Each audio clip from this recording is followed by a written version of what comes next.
Hi, I'm Tim. Welcome to Watchbox and thanks for logging on. If you love this watch, and I certainly do, email me, tmosso at thewatchbox.com. It's in the description below. Your purchase and pricing question email line from you to me and my crew for your questions about buying this or any watch you see here on Watchbox Reviews.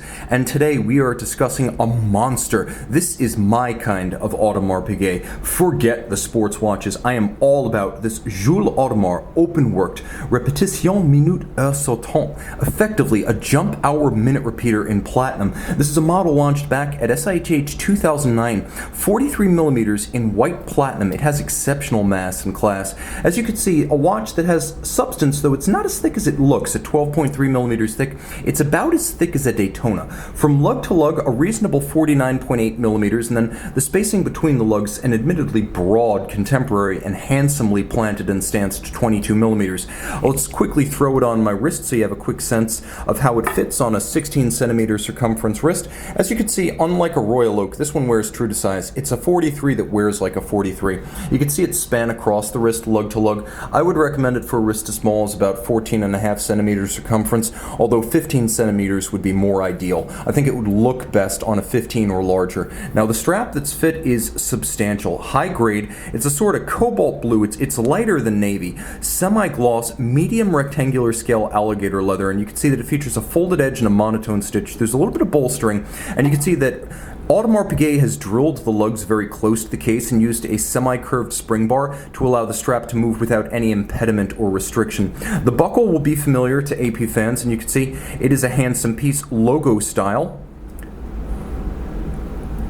High polish, security against droppage while donning or removing, and you'll note that it is platinum to match the watch, a platinum buckle and a platinum watch as God intended. The case is handsomely nuanced. As you can see, there's vertical satin finish on the lug profiles, and then there's longitudinal satin finish on the case flank. Polished case back, polished bezel lip, and I appreciate the fact that there is a sharp break between the lugs and the case. That is a handsome degree of refinement. You can see that it is true welded lug construction with the lug welded on, and then evidence of the weld removed to create that sharp cleavage or break. It looks good, it's difficult to achieve, and it's much appreciated on a watch of this caliber. As you can see, there is a lot going on with this watch. If, for example, you just want to index the hour, you can use the pusher adjuster. And this is a open-worked dial, which means there really isn't much dial to speak of. Not skeletonized so much as barely there. There is a silvered chaptering outboard, and I guess you could call this a assegai or spear style hand. There is a chapter ring with a railroad style minutes track. You can see Arabic numerals every 5 minutes, and then the dial features a very spare frame for the jump hour at center. What I like about the caliber 2907 used here is that it can be set bidirectionally, and that is not universal among jump hour complications. Because it is an extensively open worked movement, you can easily see the underlying mechanisms, including the jumper and the spring. This is a remarkably sophisticated technical and aesthetic accomplishment. The movement 2907 bowed back in 2007, and again this watch, which is late G series, was debuted at SIHH 2009. You can see there are rose-coated base plate elements underneath, almost like the flying buttresses of a Gothic cathedral. Every single edge is mirror chamfered. All of the levers of the jumping system that are in steel feature satin tops and chamfered edges. All of the screws are black polished with chamfered slots.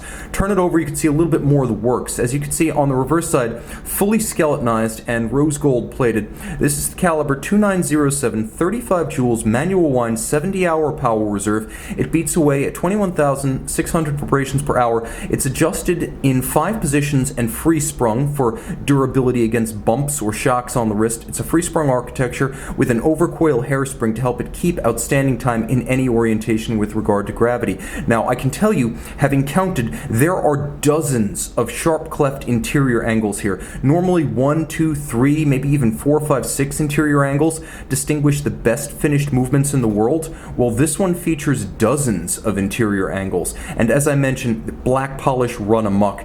It's on every screw head. It's on the strikers for the minute repeater. It's on the cap of the escape wheel. And yes, not only is this a jump hour, it is a minute repeater. You can see the open barrel just below for the mainspring, bearing, and there's even interior angles inside the skeletonized or open-worked barrel structure, and everything you see here is the best in the world. There is no compromise in finish, material, spec, or watchmaking. This is a Renault Papi movement made for Audemars Piguet by its high-end complications division that also builds the $1 million Richard Mille, the Bentley Mulliner tourbillon for Breitling, and which constructed the original A Lunga und Zona pour le Marit tourbillon. Now let's hear the minute repeater. I'm going to attach my mic to the watch,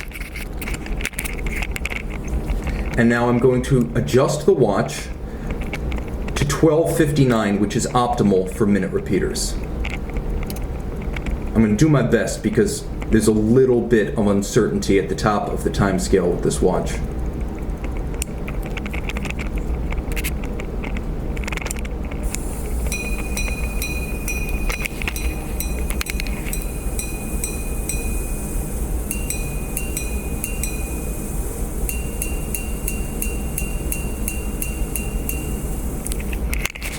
Platinum is not known for being the loudest repeater metal, but it is known for being the richest and the most complex. Own a watch without compromise. Email tmosso@thewatchbox.com.